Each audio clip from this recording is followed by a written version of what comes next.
to the sponsor of the debate, Patricia Gibson. Thank you, Mr. Chair. And I'd like to thank the honourable gentleman for Boston Skegness for bringing this debate forward. And, Mr. Chair, another debate on broadband. It never gets old because our postbags are bulging with complaints, quite justifiable complaints about broadband. And we see that even though we seem to debate broadband every day, it's still a big crowd puller, Mr. Chair. Every MP in this room, of course, is very well versed in the problems that our constituents have with broadband.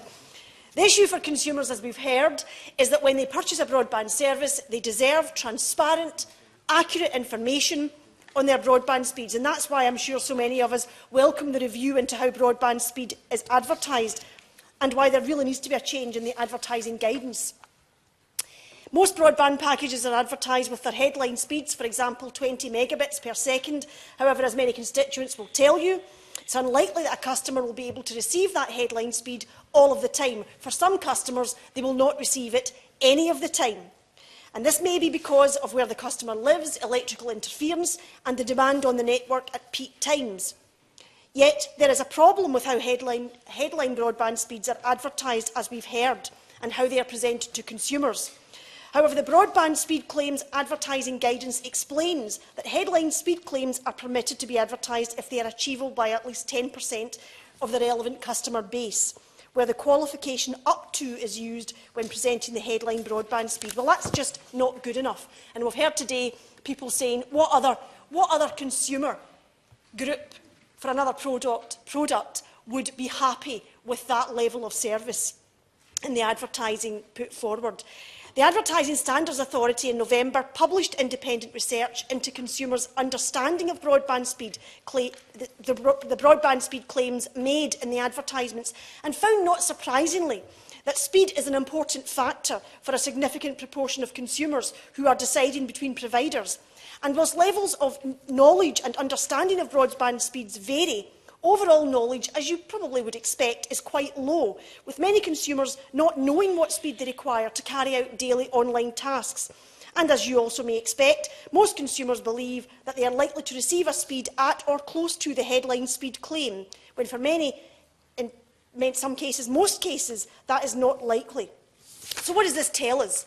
It tells us that in the interest of transparency and accuracy, there has to be a change in the way broadband speed claims are advertised to ensure that consumers are not misled, because currently consumers are clearly being misled. The Advertising Standards Authority has now called for this, and the Committees of Advertising Practice has announced it will review guidance to advertisers and is expected to report publicly soon. Ofcom has further asked internet service providers to sign up to a voluntary code of practice for residential broadband speeds, requiring internet service providers to provide consumers with clear, accurate information on broadband speeds, including the maximum speeds they can achieve, the estimated speed on their line, and factors that may slow down their speed, with a route of redress when speed performance is poor. I will indeed. And she's making a powerful speech. She mentioned speeds of 100 megabits. In my constituency, between 1 and 2 is not unusual in parts. But apart from speeds, will she join my honourable friend's call for there to be accuracy in advertising about 100% fibre, not just the part fibre, part copper solution? Will she join him in that? I absolutely will join him in that. I think the important thing that we would all agree on today is that consumers need to be given all of the information, because if they don't have all of the information, and as somebody said, it doesn't matter how bad that information might be, if they don't have all of the information, how on earth are they supposed to make an informed choice about the service provider that they, in the end, choose?